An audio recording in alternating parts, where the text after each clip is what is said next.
갔을 때였습니다. 중국에 갔는데요. 거기서 이제 소위 얘기하는 짝퉁 백화점이라는 곳에 갔습니다. 저희 그 명품 가방들 있죠. 근데 그 정품을 판매하는 백화점이 아니고요. 짝퉁만을 판매하는 그런 백화점이었습니다. 근데 저는 뭐 그런데 원래 관심이 없기 때문에 가서 보았는데 이것이 가짜인지 진짜인지 제 눈으로는 분간이 잘 안 되는 것입니다. 근데 거기에 있던 점원이 이야기하기를 자기들도 잘 분간이 안 된다는 것입니다. 그만큼 진짜인지 가짜인지 분간이 어려울 만큼 잘 만들었다는 이야기가 되겠죠. 그리고 제가 몇 년 전인가요? 다들 아실 겁니다. 생활의 달인이라는 TV 프로그램이 있는데요. 그 생활의 달인 TV 프로그램 가운데 위조 지폐 감별사라고 해가지고 어떤 한 분이 나와서 하는 것을 보았습니다. 이렇게 돈이 스치듯이 지나가는데 그분은 딱 맞추는 거예요. 이것이 진짜 지폐인지 아니면 위조 지폐인지.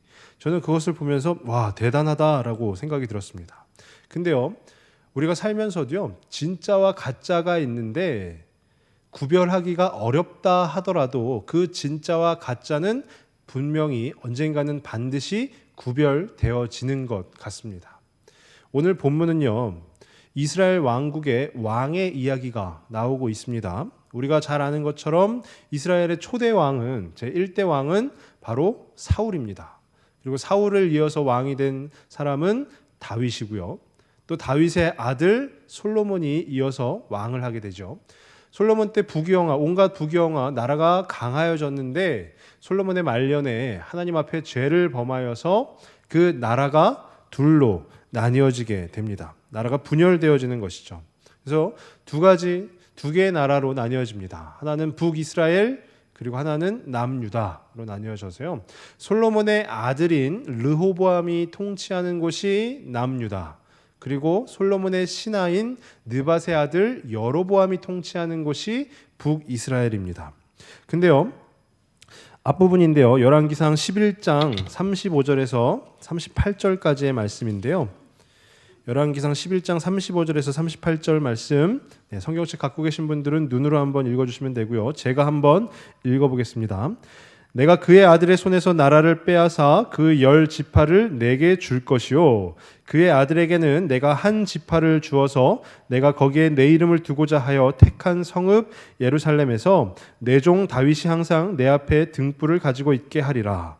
내가 너를 취하리니 너는 내 마음에 원하는 대로 다스려 이스라엘 위에 왕이 되되 내가 만일 내가 명령한 모든 일에 순종하고 내 길로 행하며 내 눈에 합당한 일을 하며 내 종 다윗이 행함같이 내 율례와 명령을 지키면 내가 너와 함께 있어 내가 다윗을 위하여 세운 것 같이 너를 위하여 견고한 집을 세우고 이스라엘을 내게 주리라.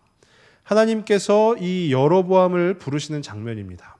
근데 한마디로 축약하면은요, 하나님께서 말씀하시기를 내 뜻대로 내가 너에게 명하는 대로 행하면 그 북이스라엘을 강한 나라로 만들어 주겠다라고 하시는 것이죠.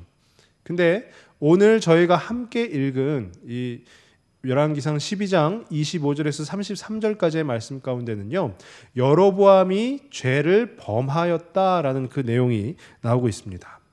먼저 25절 말씀 시작 부분을 보시면은요, 에브라임 산지에 세겜을 건축하고 거기서 살며, 지금 나라가 둘로 나뉘어졌습니다. 근데 이스라엘의 원래 수도였었던 예루살렘은 남유다에 속하였기 때문에 현재 북이스라엘은 수도가 없죠.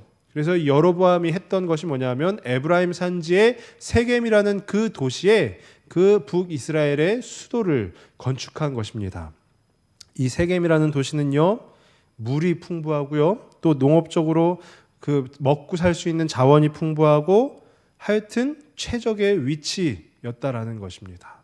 또 상업적으로나 군사적으로 이렇게 왕래를 할 때에 그것을 잘 관장할 수 있는 그 위치에 있었다라는 것입니다. 그래서 이 여로보암은 그 북이스라엘 나라를 방어하기 위해서 세겜의 수도를 만들고, 또 우리가 분이엘이라고도 하고 분우엘이라고도 하는데요, 그 분이엘에다가도 요새를 지어서 북이스라엘을 견고한 나라로 세워가기 위해서 준비를 한 것입니다. 어떤 관점에서 보면은 이 여로보암이 왕으로서 해야 되는 일을 잘 했다라고도 볼 수 있겠지만은요. 이스라엘이라는 나라가 어떤 나라입니까? 바로 하나님이 주인 되시는 나라 아닙니까? 그냥 그 왕이 주인 되는 나라가 아니라 하나님 한 분만이 주인 되시니까 이스라엘의 백성들은 다름 아니라 왕의 백성들이 아니라 하나님의 백성들이라는 것이죠. 이것이 무슨 뜻이냐 하면은요. 우리가 살고 있는 이 대한민국에서는 저희가 대한민국 헌법이라는 것을 지키게 됩니다. 헌법을 어기면 어떻게 되죠? 쇠고랑을 차고 어떤 기타 등등의 벌을 받게 되죠. 헌법을 지켜야지만이 대한민국 국민으로서 살아갈 수가 있는 것입니다. 근데 이 이스라엘 백성들에게는요, 그 법이 왕의 입을 통해서 왕이 행하는 그 어떤 그 권력 안에서 나오는 것이 아니라 하나님 안에서 하나님의 말씀으로 나온 그 법대로 살아야 하는 그 백성들이 바로 이 이스라엘 백성들이라는 것입니다. 이것은요, 우리 가운데 알려주고 있는데 무엇을 알려주냐 하면 오직 하나님의 그 말씀만이 완벽하고 정당하다라는 것을 알려주는 것이에요. 하나님의 말씀만이, 하나님의 뜻만이, 그 하나님의 법만이 이 이스라엘 백성들에게 완벽하고 정당하다라는 것을 알려주는데, 여로보암은 그것을 어기고 죄를 범하게 됩니다. 그래서 오늘 말씀 가운데 여로보암이 세 가지의 죄를 범하게 되는데요. 그 죄를 하나씩 한번 살펴보면요. 먼저 여로보암의 첫 번째 죄는 금송아지를 만들었다라는 것이에요. 오늘 본문 28절을 다시 한번 보시면요. 이에 계획하고 두 금송아지를 만들고 무리에게 말하기를 너희가 다시는 예루살렘에 올라갈 것이 없도다. 이스라엘아, 이는 너희를 애굽 땅에서 인도하여 올린 너희의 신들이라 하고 기록이 되어 있습니다. 여로보암이 두 금송아지를 만들었습니다. 그리고 이스라엘 그 북이스라엘의 백성들에게 말하기를 너희가 다시는 예루살렘에 올라갈 것이 없도다. 예루살렘에 올라갈 일이 없다라고 이야기하는데요. 왜 그렇게 예루살렘에 올라갈 일이 없다라고 이야기하냐 하면 26절 말씀을 보시면은요. 그의 마음에 스스로 이르기를 나라가 이제 다윗의 집으로 돌아가리로다. 여로보암이 스스로 생각하는 것입니다. 이렇게 가다가는 자칫 잘못하다가는 이 북이스라엘이라는 나라가 그 다윗의 집 남유다에 속하겠구나 라면서 걱정을 하는 것이죠. 왜 걱정을 하냐면요. 이스라엘 백성들은 하나님의 백성들입니다. 하나님께 제사를 지내야 되는 백성들인데 성전, 하나님께 나아가서 제사를 지내는 그 성전이 예루살렘에 있었습니다. 그러니까 나라는 분열되었지만, 나라는 두 동강이 나였지만 그 백성들은 왕래를 할 수가 있었어요. 그래서 북이스라엘에 있던 백성들이 성전에 가서 제사를 지내야 되면 그 예루살렘으로 가서 제사를 지냈던 것입니다. 이 말씀 가운데는 예루살렘에 올라간다라고 표현하였지만 실제로는 예루살렘은 남쪽이고 북이스라엘은 북쪽입니다. 근데 올라간다라고 표현한 것은요, 흔히 저희가 생각할 때 저희가 포천이라든지 연천 이런 데서 서울에 갈 때 서울에 올라간다 이런 표현 있잖아요. 그러니까 그 예루살렘의 어떤 권위가 드러나는 것입니다. 하나님의 성전이 있는 그 예루살렘으로 올라간다라는 것이에요. 근데 그들의 다윗의 집 남유다에 가서 그 하나님의 성전에서 예배를 제사를 지내는 그 백성들의 마음이 그 성전에서 제사를 지냄 가운데 동화되어서 이들이 북이스라엘 나라를 버리고 남유다를 선택할까 봐, 그래서 결국에는 남유다가 더 강성하여져서 그 여로보암이 자기 자신이 죽음을 당하게 될까 봐 그 두려움이 있었기 때문에 이 여로보암은 스스로 생각을 한 겁니다. 이 일을 어떻게 하지? 저 백성들을 남유다로, 저 예루살렘으로 못 가게 하려면 어떻게 하지? 라고 스스로 고민을 했는데 그 고민의 결과가 28절에 나온 두 금송아지를 만들었다라는 것입니다. 그래서 계획하고 만들어낸 것이 바로 그 두 개의 금송아지고, 하나는 단에 하나는 베델에 두었다라는 것이에요. 북이스라엘이라는 나라의 경계선 부분에 보면은요, 북쪽에는 단이 있고 남쪽에는 베델이 있습니다. 중요한 위치에 그 두 개의 금송아지를 놓음으로써 예루살렘으로 내려가고자 하는 사람들, 또 다른 민족으로 넘어가고자 하는 사람들에게 쉽게 그 금송아지를 숭배할 수 있는 그 자리를 만들어 준 것입니다. 근데 이스라엘 백성들에게요, 이 금송아지는 처음이 아니었습니다. 출애굽기 32장 4절 말씀을 제가 읽어드리겠습니다. 아론이 그들의 손에서 금고리를 받아 부어서 조각칼로 새겨 송아지 형상을 만드니 그들이 말하되 이스라엘아 이는 너희를 애굽 땅에서 인도하여 낸 너희의 신이로다 하는지라. 이미 출애굽 상황에서도 아론이 그 금송아지를 한번 만들었습니다. 그리고 그 금송아지를 백성들에게 소개하기를 이는 너희를 애굽 땅에서 인도하여 낸 너희의 신이로다. 오늘 28절 말씀에도 똑같이 기록되어 있지 않습니까? 이는 너희를 애굽 땅에서 인도하여 올린 너희의 신들이라. 우상을 만들어 놓고 그것이 마치 하나님인 양 백성에게 소개를 하고 있는 것입니다. 근데요, 성전이라는 것은 하나의 건축물로만 끝나는 것이 아닙니다. 성전은 바로 하나님이 임재하시는 곳입니다. 성전에 하나님이 임재하시는데 그 금송아지 신상 앞에 하나님께서 임재하실 리가 만무하지 않겠습니까? 아무리 여로보암이 이는 너희를 애굽 땅에서 인도하여 낸 너희의 신이다 라고 단과 베델에 그 금송아지 신상을 놓았다 할지라도 그곳에서 백성들이 가서 드리는 제사는 한마디로 얘기하면 가짜라는 것입니다. 진짜가 아니라 가짜라는 것이에요. 여로보암은 그 금송아지를 만들어냄으로 인해서 하나님 앞에 죄를 범하게 된 것입니다. 첫 번째 죄를 범한 것이고요. 두 번째 죄는 뭐냐면요, 산당을 짓고 보통 백성으로 제사장을 삼은 것이에요.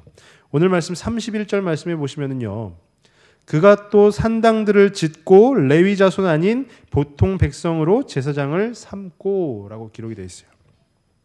산당이라는 것이 무엇인지 한번 살펴보면요, 열왕기상 3장 2절에 나오는데요. 열왕기상 3장 2절 말씀을 제가 읽어드리겠습니다. 그때까지 여호와의 이름을 위하여 성전을 아직 건축하지 아니하였으므로 백성들이 산당에서 제사하며 라고 되어 있어요. 성전이 아직, 그러니까 나라가 분열되기 전에 성전이 아직 건축되지 않았는데 그때에 백성들이 산당에서 여호와께 제사를 지냈다라는 것이에요.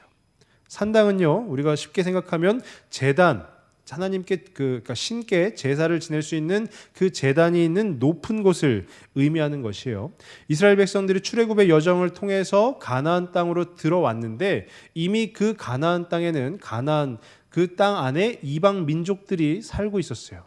근데 이 가나안 땅에 살고 있던 이 이방 민족들은 높은 곳에 제단을 만들어서 그 안에서 바알 또는 다른 기타 우상들을 숭배하였던 것입니다.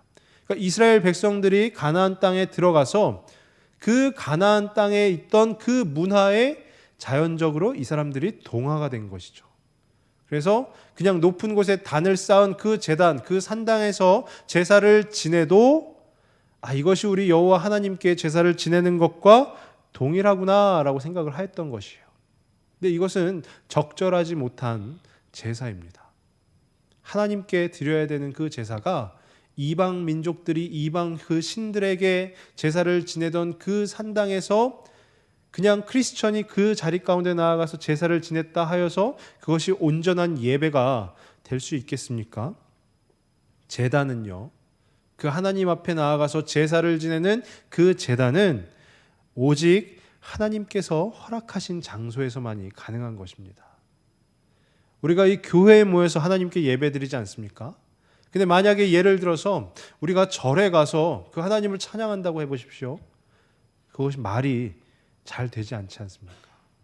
그것처럼 하나님께서 정하신 곳, 하나님께서 택하시고 너희는 이곳에서 제사를 지내라라고 하신 그 곳에서 드리는 제사야말로 하나님이 받으시고 또 하나님이 그 가운데 임재하신다라는 것이에요. 근데 지금 이 여로보암은 그 북이스라엘의 곳곳에 그 산당들을 지은 것입니다. 어떻게 해서든지 남유다의 예루살렘으로 내려가는 그 올라가는 그 백성들을 막기 위해서 북이스라엘 곳곳에 산당들을 짓고 그곳에서 너희가 여기서 하나님께 제사를 지내면 되지 않느냐라고 하는 것입니다.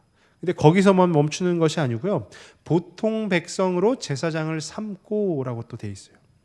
여기서 말하고 있는 보통이라는 단어의 뜻은 아무나 마구 되는 대로 하는 것이에요. 어떤 선별 기준을 가지고 선별하여서 제사장을 선택한 것이 아니라 아무나가 데려와서 제사장을 세우고 마구 데려와서 제사장을 세우고 또 되는 대로 데려와서 제사장을 세웠다라는 것입니다. 근데 우리가 잘 알고 있듯이 제사장은 누구만 할 수 있죠? 레위인만이 제사장을 할 수 있습니다. 출애굽기 28장 1절에서 4절 말씀에 보면은 제사장을 세우시는 모습이 나오는데요. 레위인들만이 그 제사장의 직분을 감당할 수가 있었어요. 그렇다면 우리는 한번 생각해 봐야 합니다. 그럼 레위인들은 다 남유다로 내려갔고 북이스라엘에는 레위인들이 없었는 것 아닌가? 근데 그 질문에 답을 주는 말씀이 역대하 11장 14절 말씀입니다. 역대하 11장 14절 말씀을 또 제가 한번 읽어드리겠습니다. 레위 사람들이 자기들의 마을들과 산업을 떠나 유다와 예루살렘에 이르렀으니 이는 여로보암과 그의 아들들이 그들을 해임하여 여호와께 제사장의 직분을 행하지 못하게 하고. 레위 사람들이 북이스라엘에 있었습니다. 근데 여로보암과 그의 아들들이 그들에게 제사장의 직분을 해임하게 한 겁니다. 한마디로 제사장에서 자른 것이죠. 제사장의 직분을 감당하지 못하게 한 것이에요. 그리고 어떻게 했느냐? 보통 사람들 되는 대로 아무나 마구 제사장을 세운 것입니다. 그러니까 하나님께서 레위인들만이 제사장을 할 수 있다라고 그 정하신 법을 이 여로보암은 자기 마음대로 바꾸어 버린 것이에요. 이것 또한 가짜입니다. 하나님께서 진정으로 받으시는 것이 아니라 이것 또한 가짜라는 것이에요. 그러면 여로보암이 지은 세 번째 죄가 무엇이냐 하면요, 자기 마음대로 절기를 정한 것이에요. 오늘 말씀 33절에 보시면은요, 그가 자기 마음대로 정한 달, 곧 8째 달 15째 날로 이스라엘 자손을 위하여 절기로 정하고 베들에 쌓은 제단에 올라가서 분향하였더라. 자기 마음대로 절기를 정했습니다. 이 자기 마음대로 정했다라는 것은 그의 마음에서 궁리해 내었다라는 것이에요. 그러니까 누구의 도움을 받거나 누구에게 조언을 구하고 이것이 아니라 자기 스스로 그 마음 안에서 자기가 결정을 한 것입니다. 하나님께서 정하여 주신 그 절기를 그것을 지키는 것이 아니라 자기 마음대로 그 절기를 정하여서 그것을 지켰다라는 것이에요. 바로 그 앞절 말씀에 있는 32절 말씀을 보시면은요, 8째 달 곧 그 달 15째 날로 절기를 정하여 자기 마음대로 절기를 정한 것이죠. 또 유다의 절기와 비슷하게 하고 제단에 올라가되 베들에서 그와 같이 행하여 그가 만든 송아지에게 제사를 드렸으며 그가 지은 산당의 제사장을 베들에서 세웠더라. 여로보암이 지은 죄가 여기 다 모여 있습니다. 지금 32절에 다 모여 있습니다. 자기 마음대로 절기를 정해서 유다의 절기와 비슷하게 하고 그 남유다의 종교적 그 체계를 보고 거기에 구색을 맞춘 것이죠. 이 정도 절기를 정하면 남유다와 비슷해지겠지라고 하는 것입니다. 그리고 또 한 가지는 제단에 올라가되, 제단은 왕도 못 올라갑니다.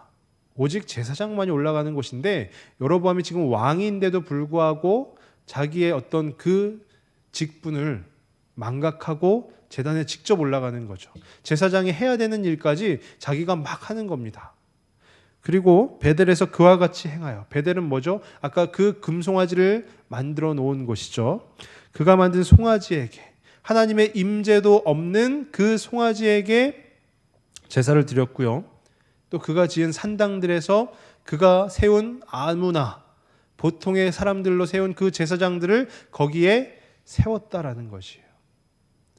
하나님의 뜻은 그 어디에도 없습니다. 오직 여로보암의 뜻만이 있습니다. 다 자기 마음대로 한 것이에요. 어떻게 보면 엉망이 된 것이죠. 하나님께서 세우시는 대로, 하나님께서 인도하시는 대로, 하나님께서 받으시는 대로 할 것이 아니라 그냥 여로보암이 자기의 생각대로 자기가 궁리해가지고 자기 마음대로 모든 것을 결정하여 내서 이제는 이 북이스라엘에 여로보암이 행한 모든 것이 엉망이 되어버린 것입니다. 이것 또한 가짜입니다.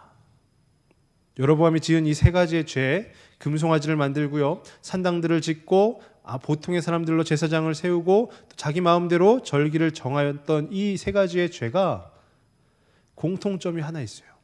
계속해서 말씀드린 것 같이 하나님의 뜻 아닌 자기의 마음대로, 자기의 생각대로 자기가 이렇게 해놓고 이 정도면 되었지라는 것이에요. 금송아지를 만들어 놓고 너희는 여기서 앞으로 제사를 지내라. 이는 너희를 애굽 땅에서 인도하여 낸 그 신이다 라고 하고 백성들을 향해서 또 자기 마음 가운데 위안을 삼는 것입니다. 이 정도면 되었지. 산당들을 짓고 그 높은 제단에 올라가서 이방의 민족들이 이방신을 섬기던 그 제단 가운데서 하나님을 섬기게 하고 이 정도면 되었지. 또 레위인들이 아닌 그들은 다 해임시켜 놓고 자기 마음에 드는 자들로 제사장을 세워놓고 이 정도면 되었지. 자기 마음대로 절기를 다 정해놓고 그 베델 가운데 가서 제사장이 아닌 자기가 왕인데도 불구하고 그 단에 올라가서 모든 것을 진행하면서 모든 것을 진두지휘하면서 여로보암은 아마 생각했을 것이에요. 이 정도면 되었지 하면서 자기 안에서 자기 정당화를 하였을 것입니다. 하나님 앞에 분명한 죄인데도 불구하고요. 30절 말씀에도 기록하고 있습니다. 30절 말씀에 뭐라 기록하고 있냐면요. 앞부분에 이 일이 죄가 되었으니. 하나님께서 분명하게 이것이 죄라고 말씀하심에도 불구하고 여로보암은 계속해서 자기 정당화를 하는 것입니다. 죄를 깨닫게 되고 하나님 앞에 나와서 그 죄에 자복하고 용서를 구한 것이 아니라 계속해서 죄를 범하면서 자기 스스로 정당화를 시킨 것이에요. 주권이라는 것이 하나님께 없고 그 여로보암 자기 자신에게 있었던 것입니다. 당연히 가짜이죠. 진짜처럼 보일지 모르지만 그것은 가짜입니다. 어쩌면 저와 우리 성도님들 가운데에도 그런 모습이 있지는 않습니까? 한번 예를 들어서 말씀을 드리면요. 예배 시간입니다. 목사님의 설교가 거의 끝나가는데 그때 뒷문을 열고 들어와서 앉았습니다. 그리고서는 집에 돌아가면서 스스로 생각합니다. 오늘 예배 드렸다. 예배의 시작부터 함께하지는 못하였지만 잠깐 와서 앉음으로 인해서 자기 정당화를 하는 것이죠. 내가 오늘은 예배를 드렸다. 그리고 정말 부끄러운 고백이지만 제 경험인데요. 제가 예전에 금식을 이렇게 좀 자주 하였습니다. 전혀 금식을 못하게 생겼지만 금식을 자주 하였습니다. 금식을 할 때마다 그 금식은 시간을 지키는 건 아니겠습니까? 제가 저녁 금식을 할 때였습니다. 저녁 금식은 보통 6시부터 그 다음날 아침 6시까지죠. 너무 배가 고픈 것이에요. 그래서 제가 6시 15분까지 먹었습니다. 약간 마음에는 찔림은 있었지만 스스로 생각을 했어요. 어떤 생각을 했냐면 내일 아침 6시 15분부터 다시 먹으면 되지. 온전히 그 시간, 그 할애된 시간만 지키면 되지라고 정당화를 하면서 제 자신을 정당화시켰던 그런 부끄러운 고백이, 그런 기억이 있습니다. 근데 이것은 모르긴 몰라도 어쩌면 저에게만 있었던 것은 아닐 거라는 생각이 듭니다. 우리들 마음 가운데도요. 우리가 예배에 나오고 또 그 어떤 하나님 앞에 나아감에 있어서 그런 기억들이 있지 않으십니까? 오늘은 내가 아프니까, 오늘은 내가 피곤하니까, 내가 이렇게 일을 열심히 해서 이렇게 피곤하니까 하나님께서도 좀 봐주시겠지. 내가 이렇게 몸이 아파서 아까 병원 가서 주사도 맞았지. 그러니까 오늘은 하나님께서 봐주시겠지. 하나님이 봐주실까요? 저는 잘 모르겠습니다. 그것은 우리 안에서 정당화를 시키는 것이에요. 분명한 하나님의 법이 있고 분명한 하나님의 말씀이 있고 또 그 분명한 하나님의 뜻이 있지만 그 안에서 우리가 스스로 정당화시키면서 자기 정당화 신앙을 만들어 가고 있는 것입니다. 어쩌면 저와 우리 성도님들 그 삶 가운데 그런 모습이 있지는 않습니까? 자기 정당화를 시키면서 하나님께서도 이해해 주시겠지. 그런데 오늘 여로보암이 지은 그 죄의 모습들을 보면은요, 단과 베델에 세운 그 금송아지가 진짜입니까? 가짜입니다. 그러면 하나님이 임재하시지도 않는데 그냥 그 산당들에서 드리는 제사가 진짜입니까? 가짜입니다. 하나님께서 분명히 레위인만이 제사장을 하라고 하셨는데 내 마음에 드는 아무나 막 세워가지고 제사장을 세우는 것, 그것이 진짜입니까? 그것은 당연히 가짜입니다. 그리고 하나님께 묻지도 않고 여쭙지도 않고 내 마음대로 모든 것을 다 결정해가지고 내가 그렇게 해나간다면 그 신앙이 진짜입니까? 저도 많이 찔리지만 그것은 가짜입니다. 어떤 면에서 보면 적당히 하자. 우리가 신앙생활함에 있어서도 또 하나님 앞에 하나님과 교제함에 있어서도 적당히 하자. 그렇게 정당화시키는 우리의 모습들 다 내려놓아야 되는 줄로 믿습니다. 우리는 그 영적 예루살렘으로 올라가야 되는 것입니다. 우리가 그냥 대충 예루살렘처럼 비슷하게 만들어 놓고 그 안에서 내가 예배드리고 그 안에서 내가 기도하고 그럴 것이 아니라 우리는 정말로 하나님이 그 진짜 하나님이 임재하셔서 좌정하고 계시는 그 영적인 예루살렘으로 올라가서 그 안에서 진짜 하나님 앞에 진짜 예배를 드려야 하는 사람들인 것입니다. 제가 서두에 그 짝퉁 백화점과 또 위조 지폐 감별사 이야기를 드렸죠. 정말로 진짜와 같은 그 짝퉁을 구별하는 것은요, 단 하나의 방법밖에 없습니다. 수없이 그것을 바라보는 것이요, 비교하는 것입니다. 우리 삶 가운데서도 수없이 이것이 내가 정당화시키고 있는 것은 아닌지, 진짜 하나님이 계시는 것인지, 내가 진짜 하나님 앞에 나아가고 있는 것인지 수없이 끊임없이 우리 삶 가운데서도 물어야 하는 것입니다. 그 위조 지폐 감별사 이야기를 해드렸는데요, 그분이 경력이 30년 됐다고 합니다. 그분은 30년 동안 그 위조 지폐만 보신 겁니다. 얼마나 치열한 싸움이 있었겠습니까? 자기 안에서 좀 정당화시키면서 좀 그만하고 싶다. 근데 그분은 30년이라는 시간 동안에 그 시간에 노력을 들여서 달인이 된 것이죠.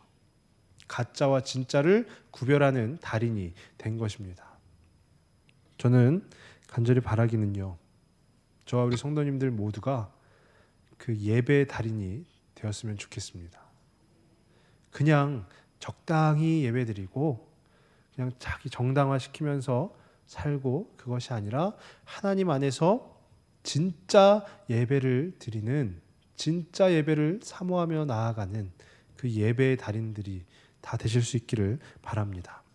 자기 정당화를 하는 신앙이 아니라 그 진짜 하나님을 구하고 그 진짜 하나님을 만나고 그 진짜 하나님과 함께 그렇게 예배 가운데 나아가는 우리 모든 성도님들 되실 수 있기를 주의 이름으로 축원합니다.